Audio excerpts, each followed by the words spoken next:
इस कार्यक्रम के प्रायोजक हैं रोजगार डेवलपर्स।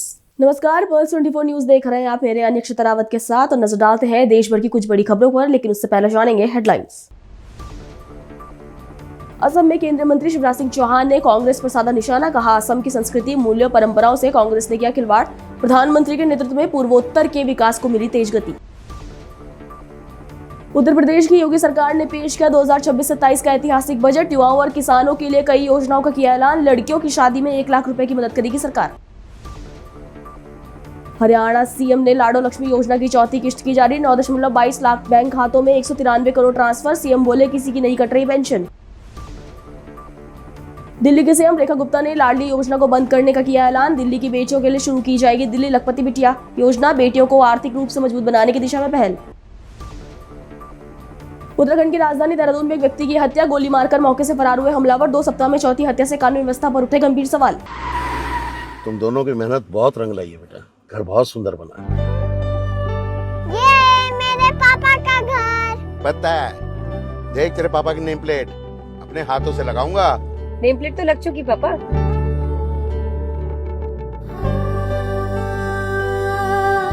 असल मेहनत तो आपने की है पापा, मुझे इस काबिल बनाने के लिए। वो जिंदगी भर किराए के मकान में रहे, लेकिन तो आज ये घर मेरा नहीं, ये है मेरे पापा का घर।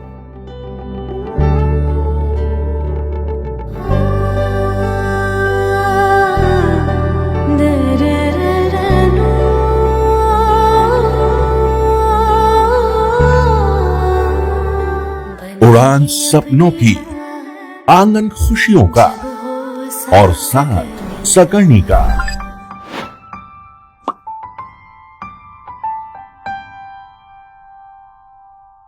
साठ वर्षों से आपके साथ मनोरंजन और संस्कार का संगम, जानवी मैगजीन। चलिए अब देखते हैं खबरें विस्तार से।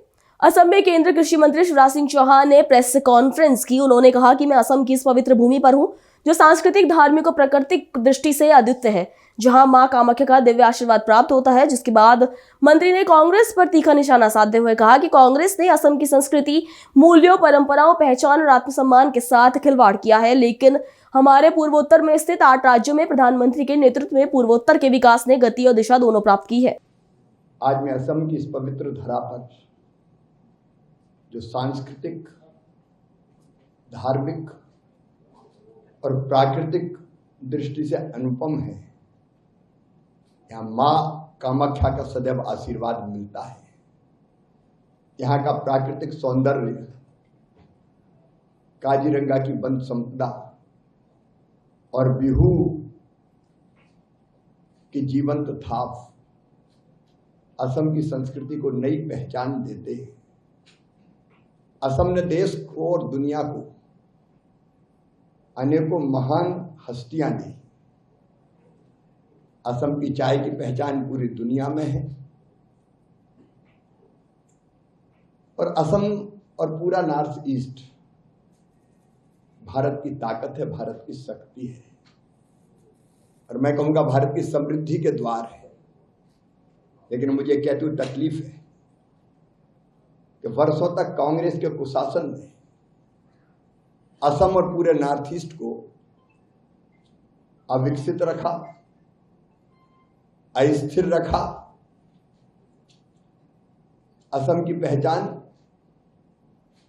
नॉर्थ ईस्ट की पहचान भी अस्थिरता और अशांति थी। और एक पाप और किया कांग्रेस ने, असम को घुसपैठियों का गढ़ बना दिया। असम की संस्कृति, जीवन मूल्य, परंपराओं, असम की पहचान, अस्मिता, उसके साथ कांग्रेस ने सदैव खिलवाड़ किया। लेकिन मैं प्रधानमंत्री श्रीमान नरेंद्र मोदी जी को धन्यवाद देता हूं। उन्होंने पूरे नॉर्थ ईस्ट को कहा अष्टलक्ष्मी, 8 राज्य जो हमारे नॉर्थ ईस्ट के, और प्रधानमंत्री जी के नेतृत्व में नॉर्थ ईस्ट के विकास को नई गति भी मिली और दिशा भी मिली। एक तरफ प्रधानमंत्री श्रीमान नरेंद्र मोदी जी नॉर्थ ईस्ट के विकास में कोई कसर नहीं छोड़ रहे हैं, वहीं यहाँ के यशस्वी और कर्मठ मुख्यमंत्री हिमंता विश्व शर्मा जी के नेतृत्व में एक वैभवशाली, गौरवशाली, समृद्ध और संपन्न आसाम का निर्माण हो रहा है। मित्रों, आज आसाम और संपूर्ण नॉर्थ ईस्ट विकास की नई इबारत लिख रहा है। आज मैं विशेष रूप से अभी जो केंद्रीय बजट आया है उसके बारे में चर्चा करने आपके समक्ष उपस्थित हुआ हूं। ये बजट केवल आंकड़ों का दस्तावेज नहीं, 140 करोड़ भारतवासियों के सपनों को नई उड़ान के लिए ऊंचा आकाश खोलने का काम करता है। भारत आसाम और नॉर्थ ईस्ट की प्रगति और विकास के नए द्वार खोलता है। मित्रों, यह बजट समाज के हर वर्ग, हर जाति, हर प्रदेश और विशेषकर पूर्वोत्तर को सशक्त बनाने का ब्लूप्रिंट है। इस बजट में मुझे कहते हुए प्रसन्नता है कि भारत के भविष्य का जो रोड मैप हमें बनाना है, संपूर्ण विकसित भारत, उसका पूरा खाका तैयार किया गया है। दशकों तक कांग्रेस ने नॉर्थ ईस्ट और विशेषकर असम को अपनी वोट बैंक की घिनौनी राजनीति की प्रयोग स्थली बना कर रखा था। यहाँ की टूटी फूटी सड़कें, कमजोर रेल संपर्क, कनेक्टिविटी नहीं थी, यहाँ उद्योग नहीं थे, रोजगार नहीं था। लेकिन प्रधानमंत्री जी ने पूर्वोत्तर को विशेष पूर्वोत्तर के विकास को पर विशेष जोर देते हुए यहाँ की हर समस्याओं के समाधान की कोशिश की है। उत्तर प्रदेश के वित्त मंत्री सुरेश खन्ना ने विधानसभा में वित्तीय वर्ष 2026-27 के लिए राज्य का अब तक का सबसे बड़ा बजट पेश किया है। मिशन रोजगार और महिला सशक्तिकरण पर केंद्रित इस बजट में सरकार ने विकास की नई रूपरेखा खींचते हुए कई बड़ी योजनाओं का ऐलान किया है। साथ ही सुरेश खन्ना ने कहा कि साल 2024-25 के लिए राज्य का जीएसडीपी 30.25 लाख करोड़ रुपए अनुमानित है, जो पिछले साल के मुकाबले 13.4% ज्यादा है।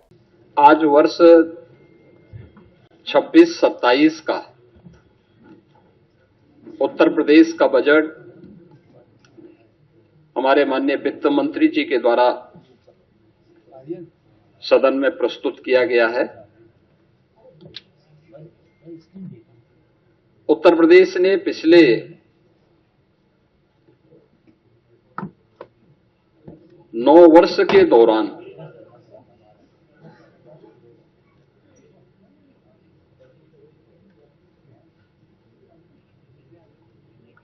अपना परसेप्शन बदलने में जो सफलता प्राप्त की है,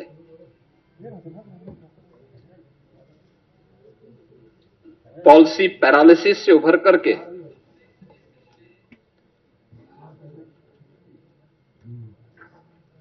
परसेप्शन को बदलकर अनलिमिटेड पोटेंशियल के स्टेट के रूप में यूपी को प्रस्तुत किया है। आज का यह बजट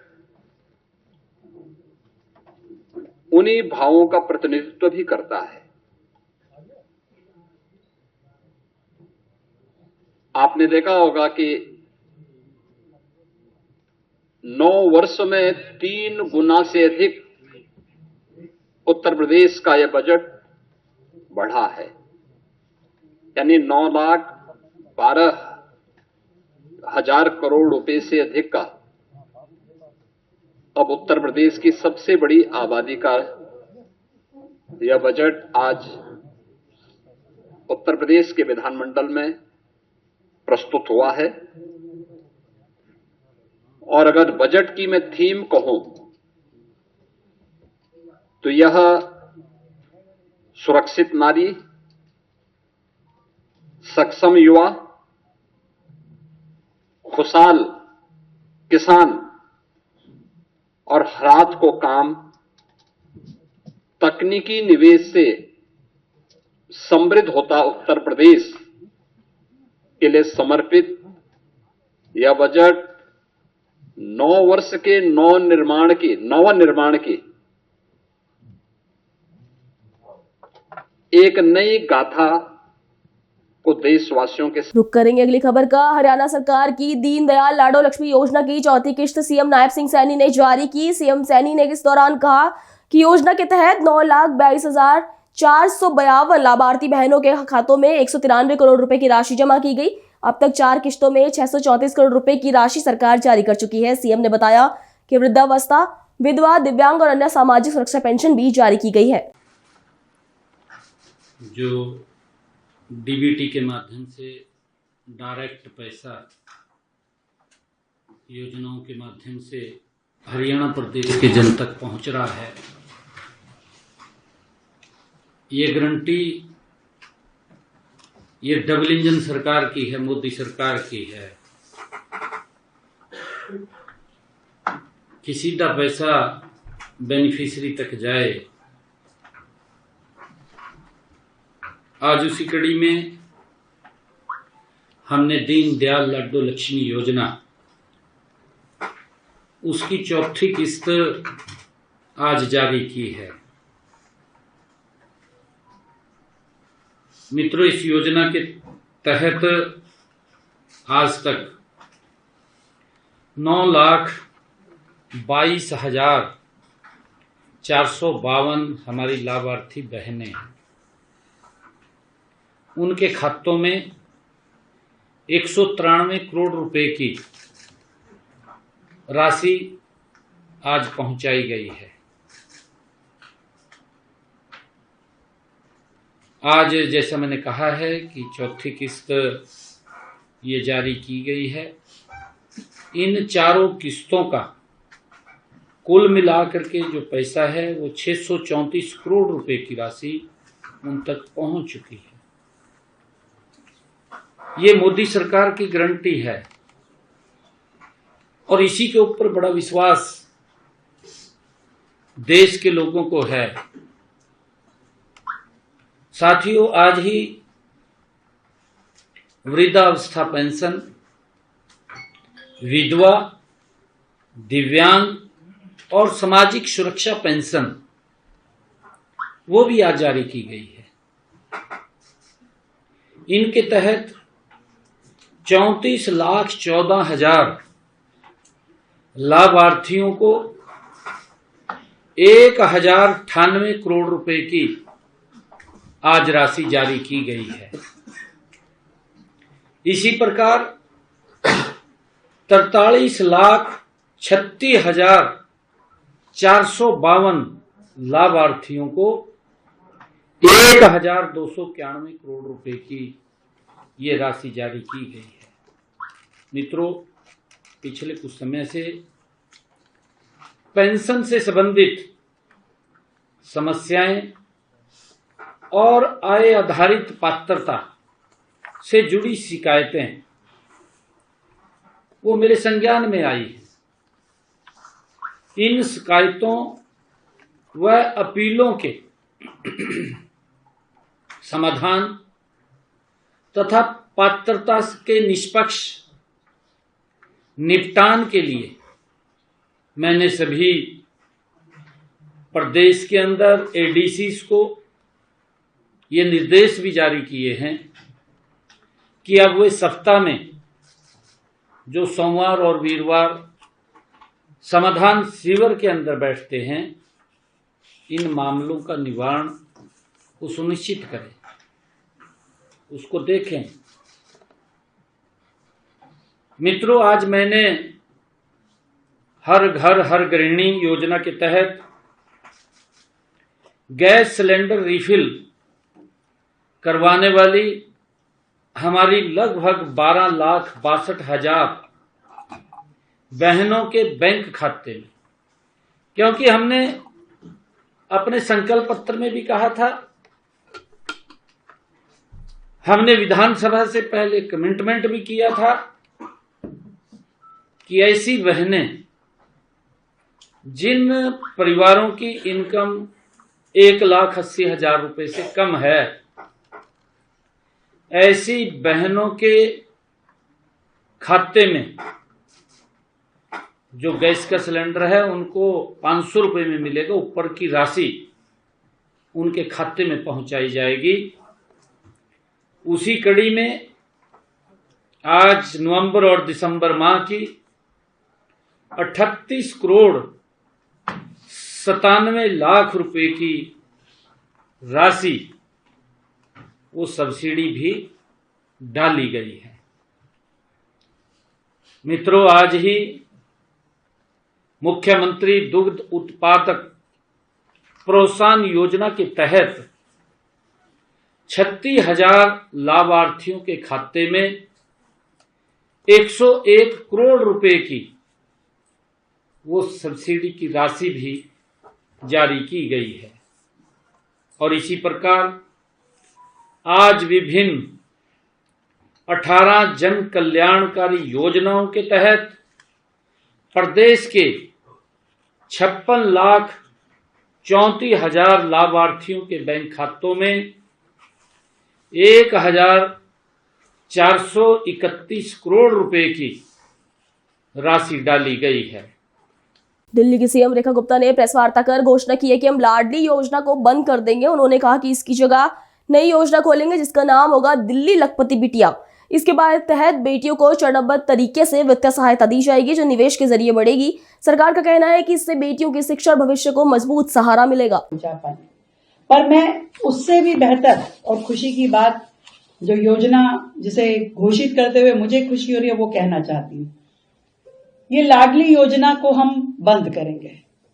31 मार्च तक ये लाडली योजना को हम बंद कर देंगे और नई योजना इसकी जगह पे खोलेंगे जिसका नाम होगा दिल्ली लखपति बिटिया योजना। दिल्ली लखपति बिटिया योजना जिसमें हम हर बच्ची को जो दिल्ली की निवासी होगी, जिसका परिवार दिल्ली में रहता होगा, घर में 2 सर्वाइविंग बच्चियों को हम देंगे और इसका अमाउंट हम 20-20 हजार रुपए लगभग हर बच्ची पे बढ़ा देंगे।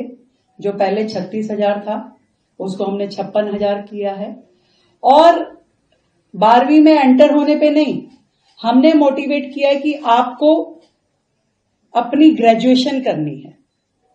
आप अपनी ग्रेजुएशन करते हैं तो आपको ये मैच्योरिटी मिलती है और उस मैच्योरिटी पे आपको मिनिमम 1 लाख रुपया मिलेगा। मिनिमम 1 लाख रुपया। तो पिछली योजना में तो कभी किसी को मिला, किसी ने भरा, किसी ने नहीं भरा, पर हमारा प्रयास रहेगा कि दिल्ली की सभी बेटियां जो इस कैटेगरी में आती हैं, इस कंडीशंस को पूरा करती हैं, उन सभी बेटियों को इस योजना में जोड़ा जाए।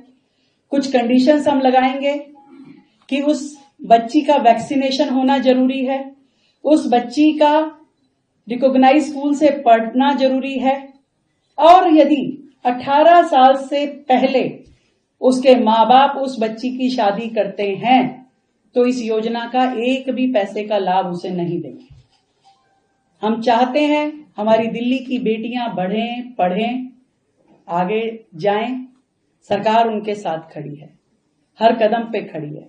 ये राशि उनके जीवन को नई दिशा देने वाली होगी। 1 लाख रुपया हमारी दिल्ली की बेटियों को मिलेगा, लखपति बिटिया बनेंगी और उन सबको उनके भविष्य को लेकर के ये बहुत ही ऐतिहासिक निर्णय है। इसमें हम अभी मान के चल रहे हैं कि 160 करोड़ की फाइनेंशियल इम्प्लीकेशंस लगेंगी, परंतु 160 की कोई हमें मैटर नहीं है। 160 के बाद भी अगर हमें जरूरत पड़ी तो हम इस मद में इस फंड को बढ़ाएंगे और ये अपग्रेडेड योजना जो है दिल्ली की बेटियों के लिए बेहतर भविष्य, बेहतर पढ़ाई और स्वस्थ रहने का माध्यम बन पाएंगी। इसीलिए हमने परिवार में 2 बच्चियों की बात की है, उनको हम ये देंगे। जन्म के समय 11,000 रुपए, पहली कक्षा में जाएगी 5,000 रुपए, छठी में जाने पे फिर 5,000 रुपए, 9वीं में जाने में फिर 5,000 रुपए, 10वीं में फिर 5,000 रुपए, क्योंकि कई बार ड्रॉप आउट जो होती है वो 8वीं 9वीं के लेवल पे ज्यादा होती है, 9वीं के लेवल पे लोग निकल जाते हैं। तो हम चाहते हैं 9वीं करे, 10वीं करे, फिर 12वीं में फिर उसको हम 5,000 देंगे, कॉलेज में जब वो जाएगी फर्स्ट ईयर में फिर उसे देंगे। और इसमें हमने ओपन रखा है कि वो डिप्लोमा करे, वो ग्रेजुएशन करे, और इस तरीके से 2 वर्षीय 3 वर्षीय 4 वर्षीय जो भी वो कोर्स करती है, हम उसके अकाउंट में उस समय 20,000 रुपए देंगे, जो कि उसकी ग्रेजुएशन पूरा करने के लिए है। तो ये पैसा उसे मिलेगा। बेटी का जन्म दिल्ली में होना चाहिए और उस बिटिया को पूरा सपोर्ट दिल्ली सरकार देगी। समय समय पे स्कूल के माध्यम से ही उसके स्वास्थ्य की जांच, उसके अकाउंट में पैसा पूरा पहुंच रहा है, और बाद में अकाउंट मैच्योरिटी होने पे उस बच्ची को वो पैसा मिल जाए। फिर कोई ऐसी स्टेज ना आए कि सरकार को बच्चे खोजने पड़े, क्योंकि ये कम्युनिकेशन गैप होगा। कभी किसी ने फॉर्म भर दिया और उसके बाद किसी ने पूछा भी नहीं होगा उस बच्ची को। सरकार पूरी तरीके से उन बच्चियों के साथ कम्युनिकेशन में रहेगी। डिजिटलाइज करेंगे हम इस योजना को, इसका पोर्टल बनाया जाएगा। उस पोर्टल पे हर स्टेज पे उस उत्तराखंड की राजधानी देहरादून में कानून व्यवस्था को लेकर गंभीर सवाल खड़े होने लगे हैं। अभी हाल ही में मच्छी बाजार में लड़की की हत्या का मामला थमा नहीं था कि एक बार फिर से तिब्बती मार्केट और परेड ग्राउंड के नजदीक अज्ञात हमलावरों ने एक व्यक्ति की गोली मारकर हत्या कर दी। वारदात के बाद से इलाके में अफरा तफरी मच गई और स्थानीय लोगों में भय का माहौल देखा गया। घटना की सूचना मिलते ही पुलिस मौके पर पहुंची और पूरे क्षेत्र की घेराबंदी कर जांच प्रारंभ की। अब देखना होगा कि कब तक पुलिस इस मामले का आखिर खुलासा कर पाएगी। अभी के लिए इतना ही। खबरों के लिए बने रहिए फर्स्ट 24 न्यूज के साथ। नमस्कार। तुम दोनों की मेहनत बहुत रंग लाई है बेटा, घर बहुत सुंदर बना है। ये मेरे पापा का घर। पता है, देख तेरे पापा की नेम प्लेट अपने हाथों से लगाऊंगा। नेम प्लेट तो लग चुकी पापा।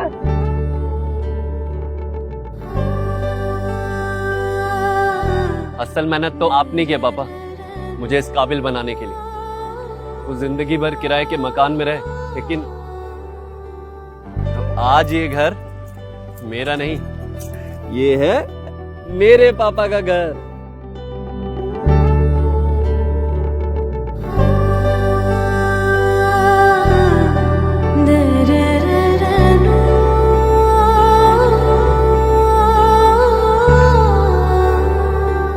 उड़ान सपनों की, आंगन खुशियों का और साथ सकर्णी का।